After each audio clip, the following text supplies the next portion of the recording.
Con esta posta que tomamos todos los días, es hora del panel de conversación y estamos con nuestros invitados e invitadas en estudio aquí presencialmente al ladito mío.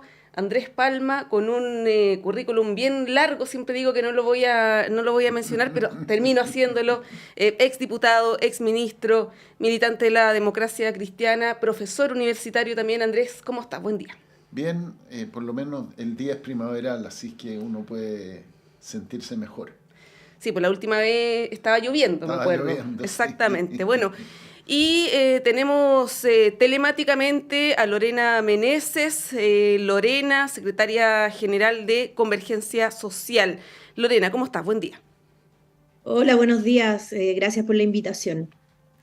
Bueno, harto tema que hablar esta mañana. Como lo hemos hecho toda esta semana, es más o menos inevitable partir la conversación con lo que está pasando en el plano internacional.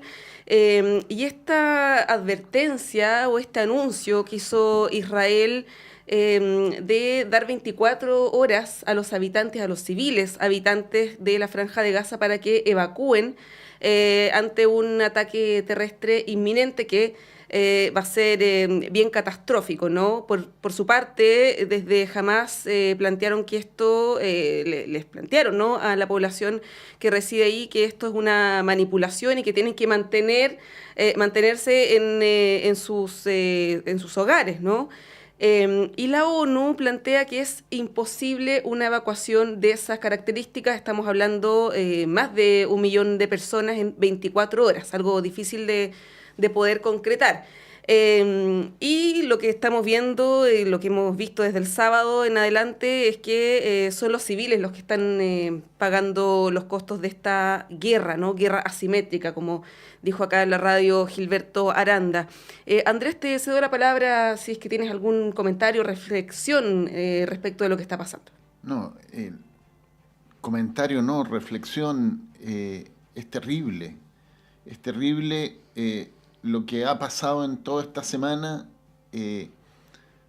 Uno no tiene palabras para referirse a ello, pero desde el punto de vista del análisis político, si uno pudiera tomar distancia, yo me quedo con un análisis que leí en el New York Times que decía que esto era una provocación de Hamas para generar una reacción, exactamente la reacción que está teniendo Israel, ¿ya? Porque eso impediría el entendimiento que está teniendo Israel con Arabia Saudita y otros países árabes. Entonces, es la manera de provocar una reacción absolutamente lo que están amenazando en este momento, ¿no es cierto? El norte de la Franja de Gaza, evacúenlo, porque vamos a entrar con todo y no vamos a tener contemplación con nadie. Eso es lo que ha dicho el comandante del ejército israelí. Entonces, si hacen eso, se acaba toda posibilidad de entendimiento con Arabia Saudita, con Kuwait, con Qatar, con los países, no estoy seguro cuáles son, sé que uno es Arabia Saudita, pero entonces es provocar una situación a un costo humano, de humanidad además, brutal. Eh, Uno no puede justificar lo uno, tampoco puede justificar lo otro, menos si la lógica es esa que he leído y que a mí me parece consistente. Mm. Bueno, Lorena, también se están involucrando, como dice Andrés, otros países de la zona. Ayer se conoció del bombardeo, por ejemplo, a aeropuertos en Siria. Esto con el objeto, se ha planteado, de evitar, por ejemplo, que llegue armamento a través de esos aeropuertos. ¿Cómo ves la situación ahí en la Franja de Gaza? Bueno, yo comparto que ese análisis que hacía Andrés respecto de que al parecer esto es parte de una provocación para generar efectivamente lo que está pasando hoy día. Pero claro, hay que ir como una discusión incluso un poquito más de fondo, en términos de lo que ha sido el fondo de este conflicto, que esto se arrastra por años y que la comunidad internacional tampoco ha tenido ni la fuerza ni la voluntad para poder solucionar o para poder mediar, porque en definitiva hoy día tanto nos espantan las imágenes de lo que sucedió en la Franja de Gaza, con la muerte de civiles, de niños, pero también tenemos que considerar lo que ha sido este conflicto histórico y que también ha tenido usurpación ilegal de territorio palestino. Entonces, en definitiva, cuando vamos cruzando los hechos, la población civil es la que está sufriendo y cuando estamos en el siglo XXI, en donde esperaríamos que la humanidad hubiera aprendido de los errores de las guerras pasadas, da la sensación de que no está sucediendo. Entonces, la extrema de ambos, la extrema reacción en ambos sentidos es lo que hoy día nos debería hacer reflexionar también de cómo vamos enfocándonos en los distintos discursos también que podemos dar. Lo vemos en estas acciones cruentas.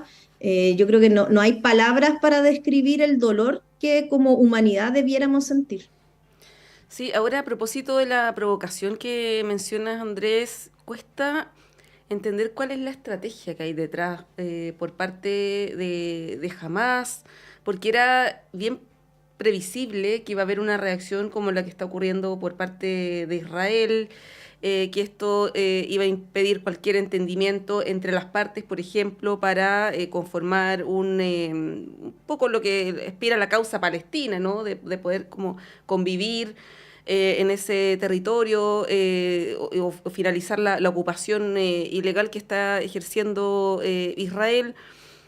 Cuesta entender cuál es la estrategia y por el otro lado cuesta creer que una potencia militar como Israel, que tiene un servicio de inteligencia como el Mossad, ¿no? Que está, o sea, está la CIA y está el Mossad, digamos, no O haya al revés. o al revés, sí, no haya previsto un ataque de esas características. Es todo bien extraño y obviamente da para teorías conspirativas. Yo soy bien enemiga de esa escuela, pero da para pensar harto, ¿no?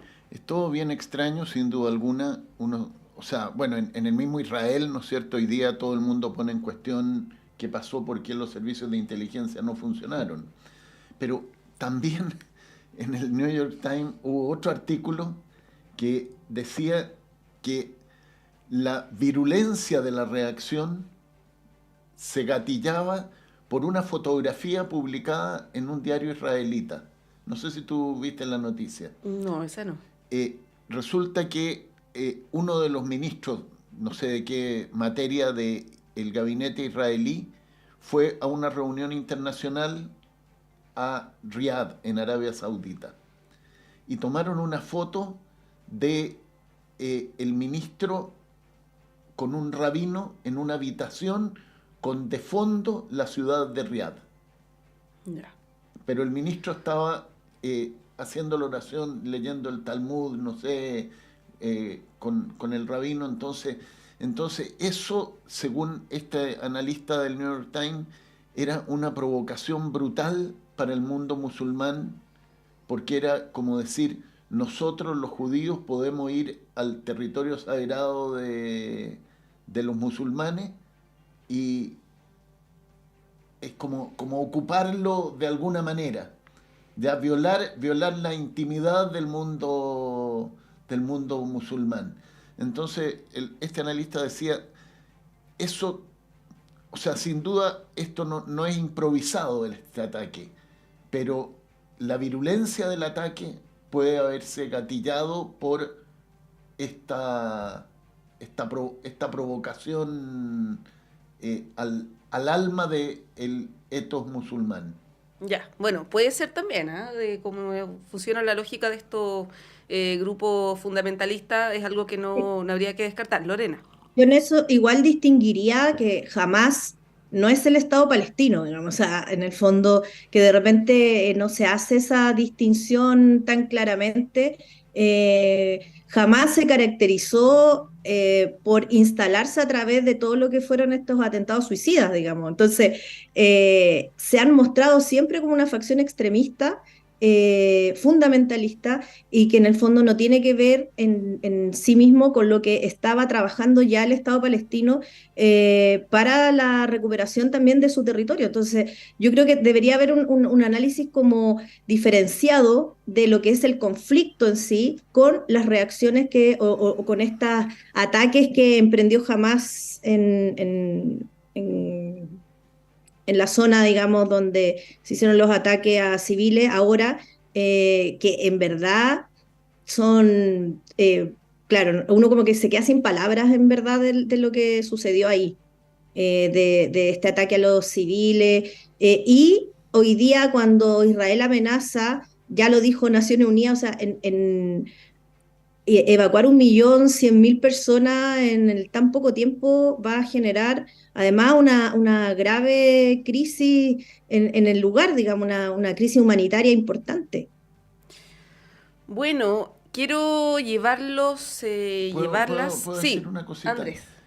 Porque me quedé con la tesis esta de la provocación religiosa, pero hay un hecho, o sea, lo que planteé en la primera intervención yo creo que es la, la firme, digámoslo así. O sea, si los países árabes terminan todos reconociendo a Israel, la teoría de Hamas de la destrucción del Estado israelita eh, pierde. Entonces, no podían perder la guerra en la que están, porque es una guerra prolongada, con combates, con ataques, con treguas, pero es una guerra, ellos tienen declarada la guerra al Estado de Israel y propugnan su desaparición. Eh, la única solución es que Israel reconozca un Estado palestino y que los palestinos reconozcan un Estado de Israel y que se vuelva a las fronteras que debieran haber existido hace algún tiempo sobre la base de ese reconocimiento. Sí, eso es algo que se ve cada vez menos probable a la luz de los últimos hechos. Bueno, los quiero llevar a nuestro país con debates que se están dando, que están en desarrollo y que se han dado durante esta semana. Hay hartas cosas que analizar al respecto, pero quiero partir con el debate sobre la ley de presupuesto, que ha tenido muy poco de debate técnico, ¿no? Propiamente tal, de presupuesto, y ha estado enfocado en cuestiones más bien colaterales, como el rol de la Javiera. directora de presupuesto Javiera Martínez, también de Miguel Crispi. Se le citó a esta comisión investigadora por el caso Convenios, no asistió ayer nuevamente. Ahí ustedes podrán opinar si es que eso fue una buena o mala decisión, pero Andrés, tú en los años que llevas en política, que estuviste en el Congreso como ministro, ¿recuerdas algún debate de presupuesto tan marcado por otros temas donde incluso hay parlamentarios? Ayer, por ejemplo, entrevistábamos al diputado de RN, Miguel Mellado, que él decía, Javiera Martínez no va a ingresar a la sala, ¿no? Con ese nivel de virulencia, de ataques incluso personales, ¿no? Ya vimos lo que pasó con Giorgio Jackson, más allá que evidentemente ahí la crítica era política, pero se le imputaban un montón de cosas que finalmente no han llegado a comprobarse. Y esto de que si está imputado o no está imputado, bueno, es una discusión que yo creo que igual debe cansar a la ciudadanía, ¿no? Porque no se resuelven los temas. A mí me cansa por lo menos. No, nunca, bueno, yo estuve 12 años en el Parlamento, siempre en la Comisión de Presupuesto, me tocó muchas veces presidir la primera subcomisión y el trabajo que se hacía, y yo entiendo que después también se siguió haciendo, es un trabajo muy integrado, porque la ley de presupuesto, digamos, el 90% de la ley de presupuesto está aprobada en el momento en que el gobierno la manda al Congreso, porque son lo que se llaman los gastos permanentes, las subvenciones educacionales, las pensiones, las remuneraciones de los funcionarios públicos, los contratos ya contraídos por el Estado. El 90% de la ley de presupuesto está aprobada de antemano y lo que se hace en el trabajo de la discusión de la Comisión de Presupuesto es mejorar la información, es fiscalizar, interrogar a las personas del Ejecutivo a cargo de cada uno de los programas y discutir ese 10% que puede hacer la diferencia en términos de política. Entonces se genera un ambiente normalmente de mucha complicidad.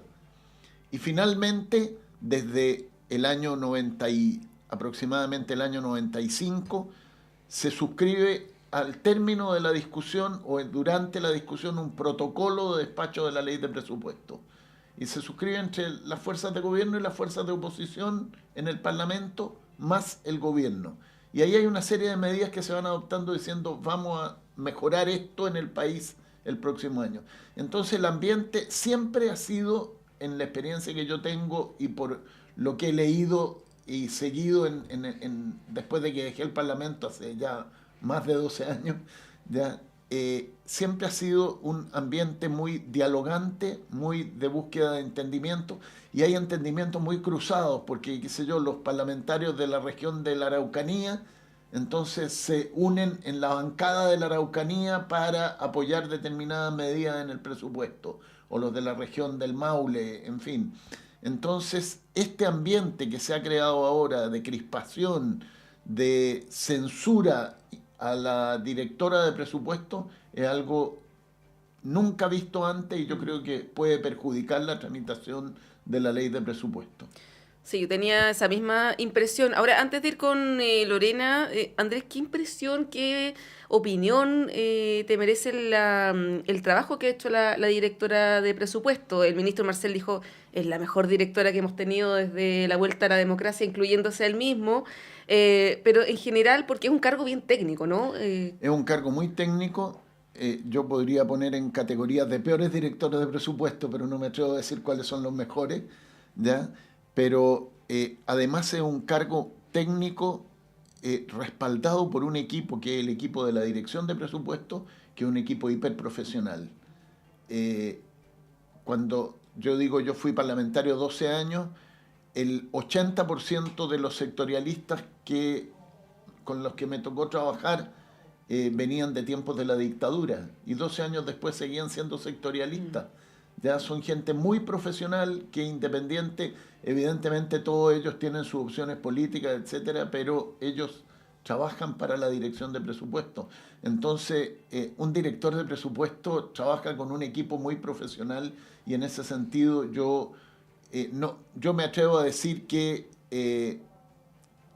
una gestión de un director de presupuesto va a ser normalmente muy profesional también. Lorena, ¿cómo ves este debate que ha sido más político que técnico, ¿no? Generalmente, claro, yo recordaba eso, ¿no? Las discusiones en torno a la ley de presupuesto nunca son tan conflictivas, salvo por algunas cuestiones puntuales, ¿no?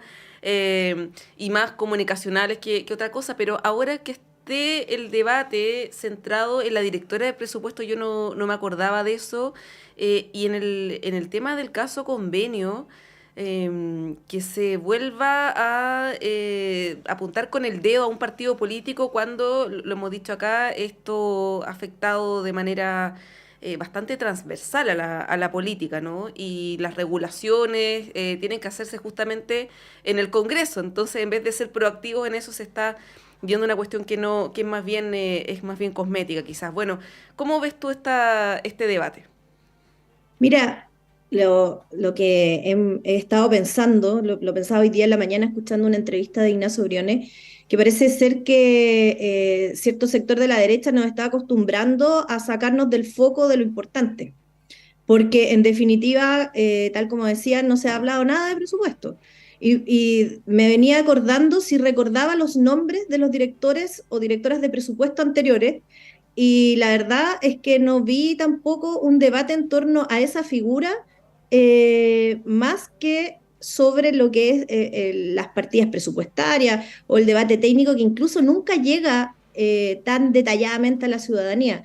Entonces, dar vuelta al foco de lo que es importante en el país es lo que hoy día es el riesgo y el peligro de lo que está haciendo cierto sector de la derecha. No voy a incluirlo a todos porque en este debate al menos he escuchado algunos liderazgos de Renovación Nacional o de Bópoli que presentan esto como un bloqueo, en definitiva, y que no le hace bien a Chile. Nos estamos acostumbrando, parece que tome esta postura de bloquear al gobierno a través de personas, personificando el problema, en vez de ayudar a la construcción de un país y que en el fondo hoy día la derecha va a tener que dar explicaciones también a sus electores y esto perjudica al país. Y por tanto poner el debate en el centro de una persona o de la gestión de una persona o incluso estar amenazando que no va a entrar a la sala, me parece que ya es como de la bajeza misma de la política. De hecho, Ignacio Briones decía, así como un ministro de Hacienda que entra sin su director de presupuesto a la discusión es bien complejo, digamos, porque en definitiva él es el que maneja los ítems, los vericuetos, decía él, del presupuesto, y por lo tanto lo que hace esto es en definitiva afianzar nuevamente esta política de bloqueo permanente de la derecha al gobierno.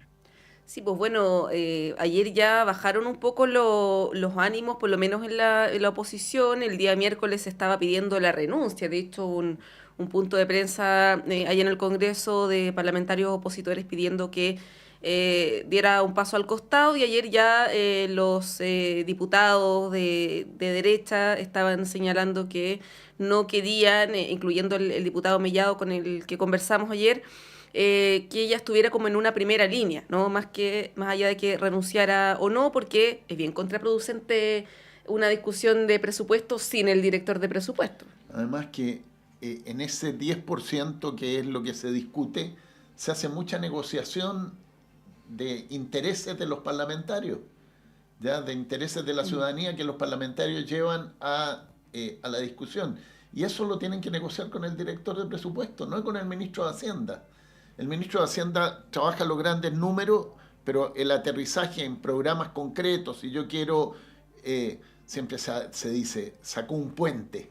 ¿Ya? Si yo quiero que reparen el puente en el río Claro, lo tengo que ver con el director de presupuesto, que lo va a tener que ver con el ministro de Obras Públicas y ver si puede reajustarse el presupuesto del Ministerio de Obras Públicas para reparar el puente sobre el río Claro.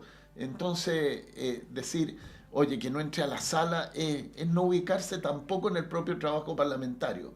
Yo encuentro que es, bueno, lo lamento porque yo fui parlamentario, pero el desprestigio del trabajo parlamentario tiene que ver con eso, con no ubicarse en lo que es el trabajo parlamentario.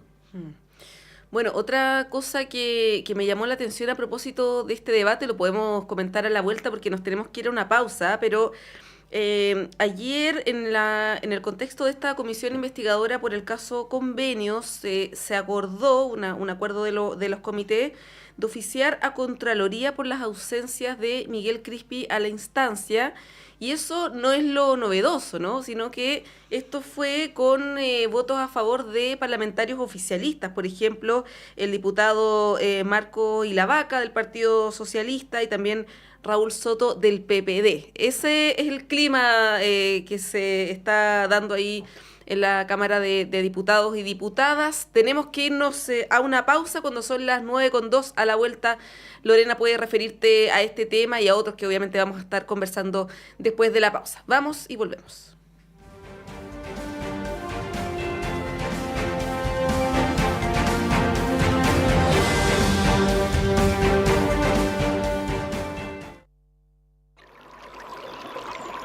Aguas Trayén o Cascada en Mapudungún es la mejor agua purificada con tecnología de última generación. Para más información, visite su página web www.aguastrayen.com.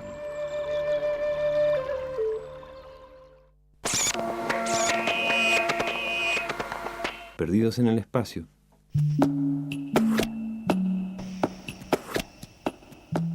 Tanta música nueva y tan breve la existencia para darse cuenta.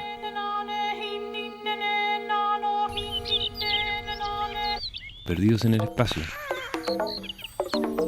Lunes, 22 horas.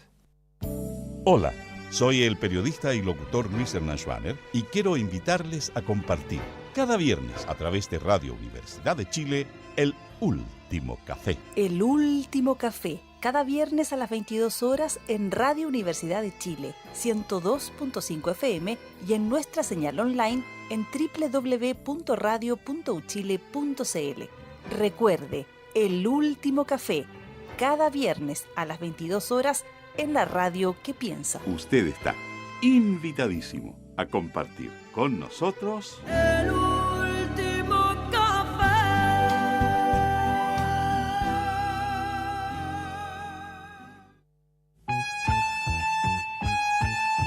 Radio Universidad de Chile les invita a escuchar el programa Memorias de Futuro, un nuevo espacio de educación, formación ciudadana y la historia popular de Chile y Latinoamérica, junto a grandes invitados e invitadas, todos los sábados a las 22:30 horas en el 102.5 FM y radio.uchile.cl. Conduce Jan Flores.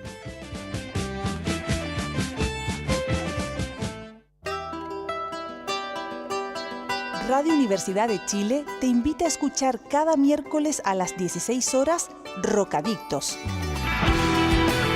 Un espacio donde te enterarás de terremotos, sequías, erupciones volcánicas, aluviones y todo lo que ocurre en torno a las ciencias de la Tierra en nuestro país y el mundo. Todo eso es motivo de conversación en Rocadictos. Académicos y académicas de los departamentos de Geología, Geofísica y del Centro de Ciencias del Clima y la Resiliencia de la Universidad de Chile se reunirán cada miércoles a las 16 horas para explicar estos fenómenos y responder tus preguntas. Rocadictos, miércoles 16 horas por Radio Universidad de Chile, 102.5 FM y radio.uchile.cl.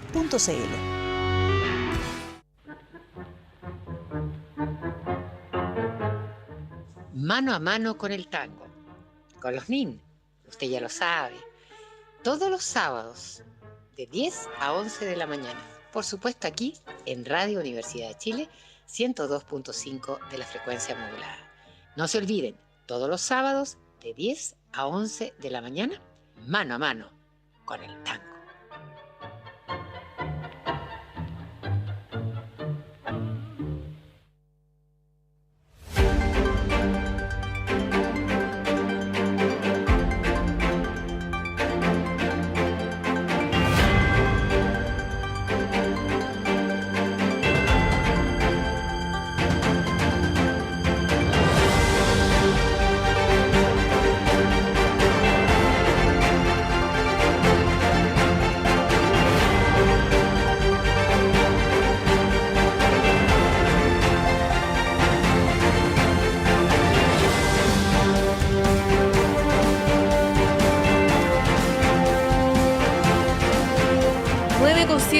De la mañana, seguimos en el panel de conversación aquí en la primera edición de Radio Análisis. Estamos con Lorena Meneses de Convergencia Social y Andrés Palma de la Democracia Cristiana. Lorena tenía la palabra, no sé si quieres agregar algo respecto de la situación de Miguel Crispi, esta decisión de no asistir por segunda vez y esta decisión, ¿no?, de los comités parlamentarios de oficiar a Contraloría, incluyendo votos oficialistas, cosa que debiera sorprendernos, pero la verdad es que no es tan novedoso.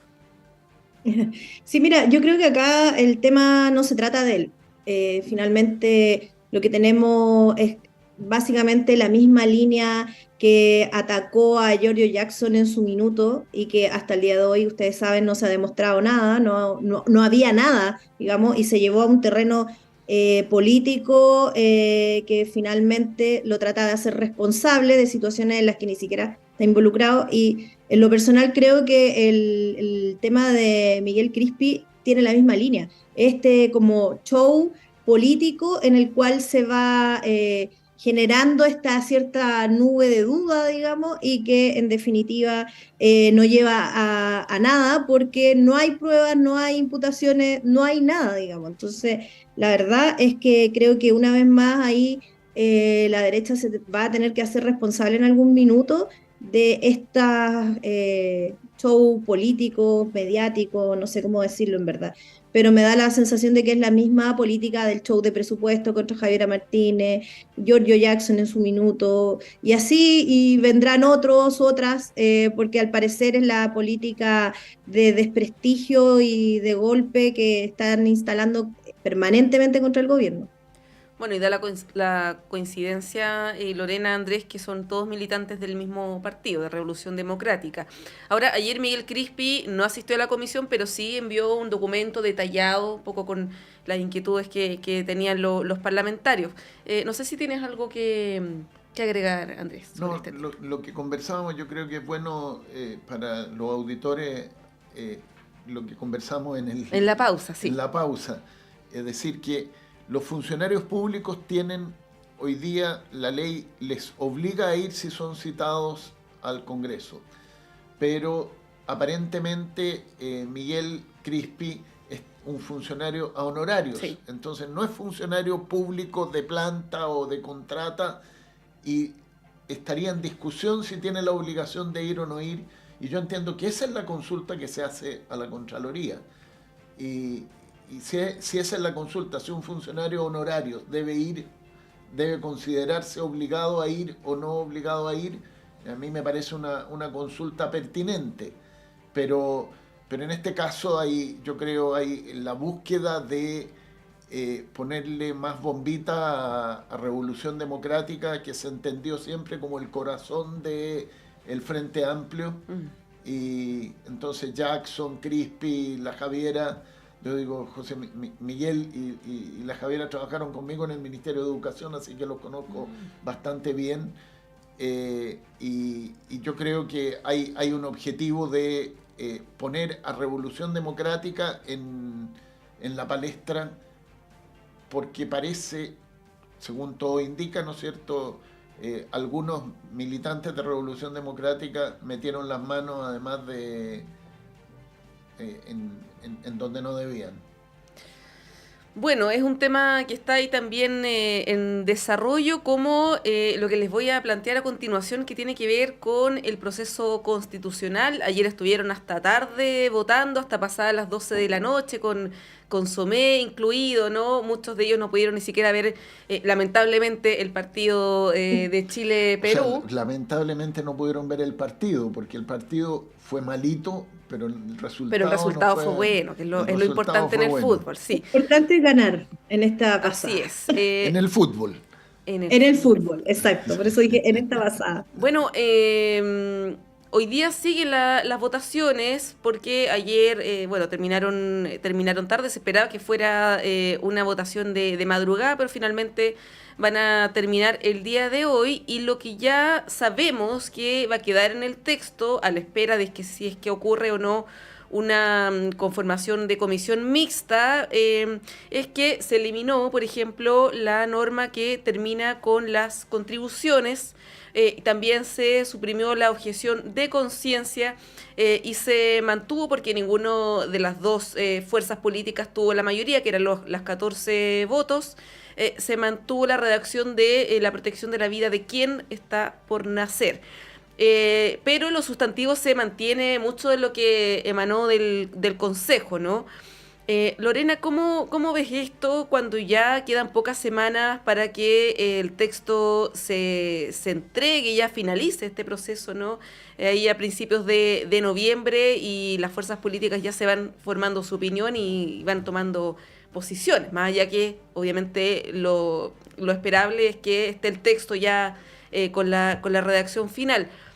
¿Con qué sabor te queda después de esta votación? Bueno, en general todo el proceso ha tenido cierto sabor amargo, digamos, porque esperábamos poder haber generado mejores discusiones, mejor diálogo, llegar a acuerdos. Los mismos comisionados están diciendo que lamentan mucho no haber podido llegar a acuerdos en este último proceso, porque si bien algunas cuestiones aparecen como eliminadas, ustedes saben que van al pleno y que por lo tanto podrían ser repuestas, digamos. Entonces, el proceso es tan enredado en sí que a mí lo que me preocupa primero es que seguimos teniendo un texto que no ofrece ni garantía en derecho, que son las garantías de derechos que estaban demandando la ciudadanía y por el cual se abre este proceso constitucional, porque parece ser que como que a ciertos sectores se les olvidó. Pero también me preocupa la desinformación que existe en la ciudadanía, porque sin ir más lejos, les pongo un ejemplo, el conductor de taxi ayer me comentaba de que estaba feliz porque ya no iba a pagar más contribuciones y que eso ya estaba aprobado. Entonces, en definitiva, es un problema esto de que estén ya apareciendo estas notas, fake news o que ya nos acostumbró antes el rechazo en el proceso anterior y que hoy día ya están de nuevo apareciendo notas que se reparten por WhatsApp, etcétera, que en definitiva no contribuyen en nada a que tengamos una constitución que pueda ayudar al desarrollo, al buen vivir de chileno y chilena. Estamos hablando de un texto que va a quedar ahí hartos años, digamos. Entonces, es un sabor amargo no poder haber llegado a construir un texto que efectivamente, como decía cierto eslogan, nos uniera a todos y todas. Sí, bueno, hay varias ya apreciaciones después de estas votaciones. Ayer, por ejemplo, Verónica Undurraga, la presidenta de la comisión experta, decía que con este texto se nos impone a todos una moral de un solo grupo, algo que fue reiterado por varios comisionados expertos del oficialismo, por cierto, pero desde la oposición, Andrés, está instalando una idea de que hay intransigencia por parte del oficialismo. Fue algo que reiteraron ayer varios integrantes de la oposición, incluso algunos moderados como Sebastián Soto, ¿no?, que hablaba de estrechez de mente, parafraseando la canción de Los Prisioneros. Y esto también ha ido acompañado de declaraciones de los partidos de centro, autodenominados de centro. Autodenominados de centro. Amarillos, demócratas. Ayer, por ejemplo, Jimena Rincón planteó que el oficialismo tenía que demostrar su responsabilidad con el proceso constitucional en la votación de observaciones, atribuyéndole al oficialismo, ¿no?, la responsabilidad de que esto fuera exitoso. ¿Cómo ves ahí las posiciones que se están tomando? Yo creo que lo que dijo Jimena Rincón es realmente ridículo. ¿Ya? El que tiene la mayor responsabilidad de alcanzar un acuerdo es el que tiene la mayoría, porque no se le puede pedir a la minoría que se rinda ante la mayoría. Ahora, el hecho cierto es que cualquiera sea el texto que se nos proponga, y cualquiera sea el resultado del plebiscito, el tema constitucional no va a quedar resuelto en el país. Porque lo que se ha construido por la mayoría republicana con el apoyo de la derecha y al final, de Jimena Rincón y estos grupos, digamos, que se autodenominan de centro, es una propuesta que no une al país. No lo une. Esta declaración, ¿no es cierto?, de la presidenta del Consejo y una declaración parecida de Alejandra Kraus, que leí también. ¿Ya? Está muy decepcionada, dijo Alejandra Kraus. Que está muy decepcionada porque realmente Republicanos no ha tenido altura de miras. Yo lo he sostenido desde el principio, ellos no pueden con su condición, o sea, en el momento en que se sienten ganadores dicen, ellos han engañado a la opinión pública en el discurso de campaña respecto de lo que iban a hacer en el Consejo Constitucional. Y ahora dicen, votaron por nosotros por estos principios. No votaron por ellos por esos principios. Votaron por ellos porque dijeron mano dura, porque fueron críticos del gobierno. No hablaron nunca de la Constitución en la campaña. ¿Ya? Entonces, cuando llegan y tienen el poder para tomar las decisiones, han sido extremadamente sectarios, extremadamente partisanos. Y lo que vamos a tener va a ser un texto, si se aprueba, un texto rechazado por un 45, un 48% de los chilenos, y si se rechaza, vamos a quedar sin texto porque se hizo mal el trabajo. Pero esa responsabilidad principal recae en quienes son la mayoría.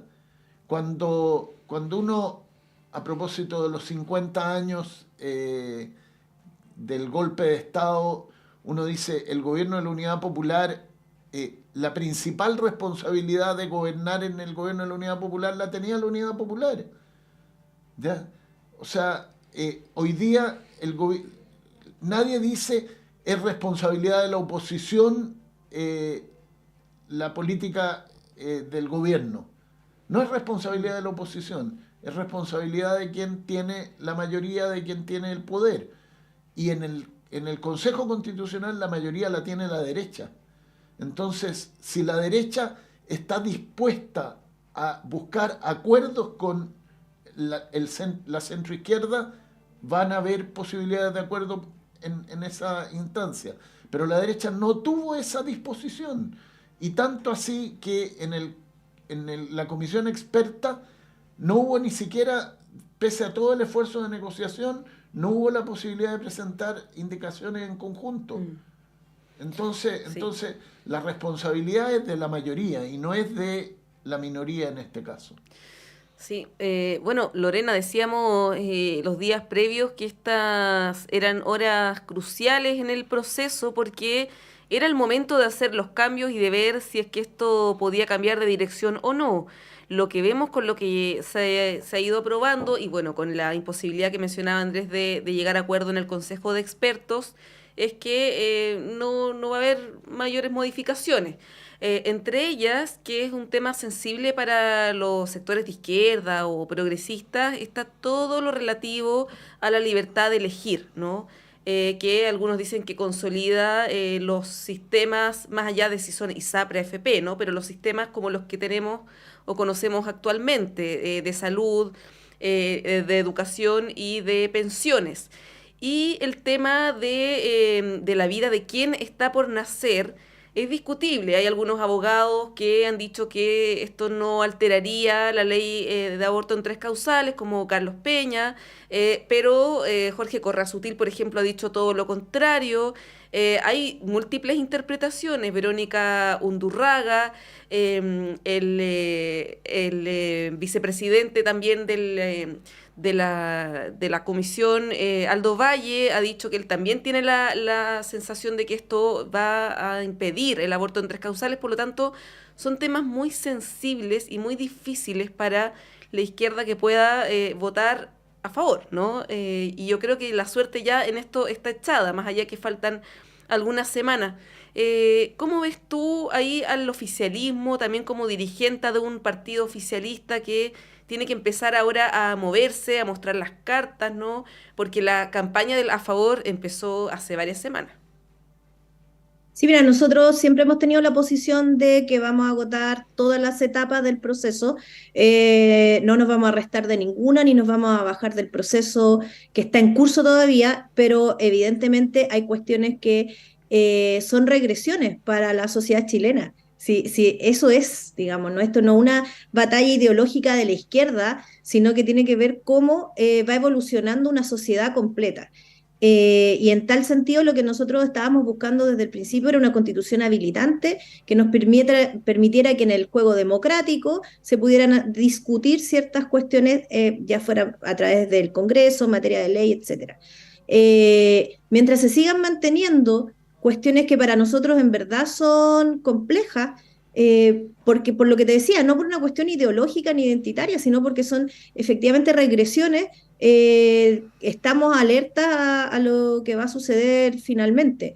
Creemos que el proceso no se termina hasta que se termina, pero también estamos atentos y atentas a lo que está sucediendo. Sí, Andrés. Yo quiero decir que salvo que ocurra un milagro, pero yo creo en los milagros, pero los milagros normalmente son individuales. Yo no creo que cuando Michimalongo atacó Santiago efectivamente apareció el apóstol Santiago y huyeron, ¿ya? No creo en los milagros colectivos. Por lo tanto, mi esperanza de que vaya a cambiar mi posición, que hoy día es claramente en contra del texto, es muy débil mi esperanza de que vaya a cambiar eso. Yo hoy día estoy claramente por iniciar la campaña en contra. Y hay aspectos que se han tocado poco.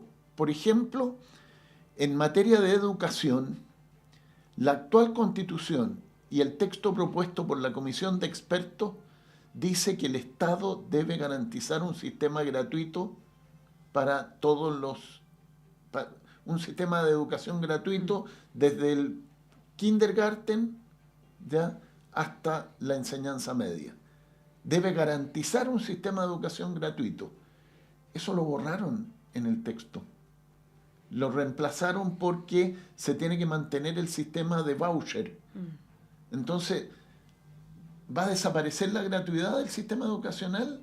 Es perfectamente posible, porque en el fondo al eliminar que tiene que haber un sistema gratuito, se está tomando una opción porque no haya un sistema gratuito. ¿Por qué lo eliminas si no? Aún si quisieran poner el voucher, podría decir, se mantiene un sistema gratuito, el Estado debe promover un sistema gratuito que debe financiarse por un voucher, pero no dijeron eso, sino que lo que dice la mayoría del Consejo Constitucional es que se elimina la obligación del Estado de tener un sistema de educación gratuito asequible para todos los niños y jóvenes del país. Entonces son cambios muy de fondo que nadie ha informado de esto. Sí, yo creo que ahí... En eso comparto. Lorena, sí, porque lo que pasa es que la información que se entrega es muy de titulares. Y yo invitaría a que en el fondo se haga un zoom de estos titulares.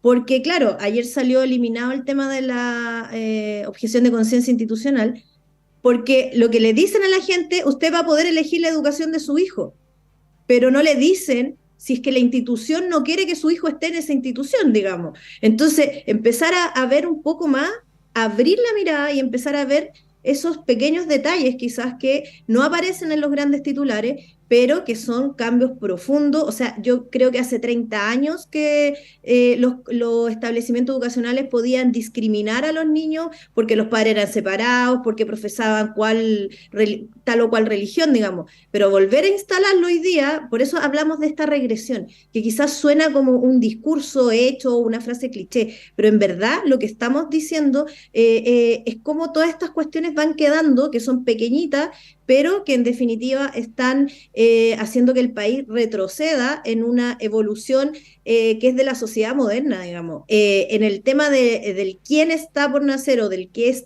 está por nacer, claro, hay abogados que dicen no va a influir y otros que dicen que sí, pero entonces cuando tiene tanta interpretación una norma, en definitiva es un tremendo riesgo ponerla y constitucionalizarla, digamos. Entonces, yo siento, francamente, que ni Pinochet se atrevió a tanto. Eso podría decir, en términos constitucionales. Creo que Republicanos se está pasando más de incluso lo ideológico, sino que va mucho más allá y está instalando una moral para toda una sociedad. Y yo creo que eso es un riesgo tremendo. Bueno, y en el tema educacional, Andrés, también hay quienes advierten que esto de anteponer la libertad de los padres por sobre los niños, ¿no? Esto genera como que va en contra de los derechos de la infancia, ¿no? De la autonomía también que tienen los niños y niñas. Hay varias cosas que son quizás más pequeñas, que habría que desglosarlas punto por punto, y ahí también un tirón de orejas quizás al rol que tienen los medios de comunicación, que no se ha visto quizás ese detalle, ¿no? Como sí se vio en el proceso anterior, cosas más pequeñas que acaparaban portada, ¿no? Y ahora los aspectos más críticos quizás no son relevados como sí fue en el proceso anterior. No sé si tienes algún comentario para el cierre, porque nos queda minuto y medio. No, lo que estaba diciendo Lorena, yo creo que es muy importante. El tema de la objeción de conciencia institucional es muy grave, porque eso permite a un conjunto de personas tomar cualquier decisión discriminatoria de otro, perseguir a otro en función de decir que tiene una objeción de conciencia institucional. Y las instituciones no tienen conciencia, las conciencias las tienen los seres humanos. Sí, pues bueno, esto se eliminó, la norma que termina con... Así es, con la objeción de conciencia. Va al Consejo y en el Consejo basta que Republicanos se oponga a la eliminación para que vaya a la comisión mixta. Sí. Es posible que se reponga, como también es posible que se reponga la norma que termina con las contribuciones. Es noticia en desarrollo, como decía también. Hoy día van a continuar las votaciones durante esta mañana y ya a partir de la próxima semana vamos a poder opinar sobre algo más concreto, ¿no? Y esperando también si es que ocurre algo con la comisión mixta. Lorena Meneses, muchas gracias por estar con nosotros durante esta mañana. Que tengas un excelente fin de semana. Muchas gracias a ustedes y muchos saludos. Y Andrés Palma, también, gracias por venir acá a la radio y... Estoy un poco negativo hoy día, aunque el día está primaveral, pero yo estoy en contra. Bueno, vamos a ir a una pausa y a la vuelta está Diana Porras con ustedes.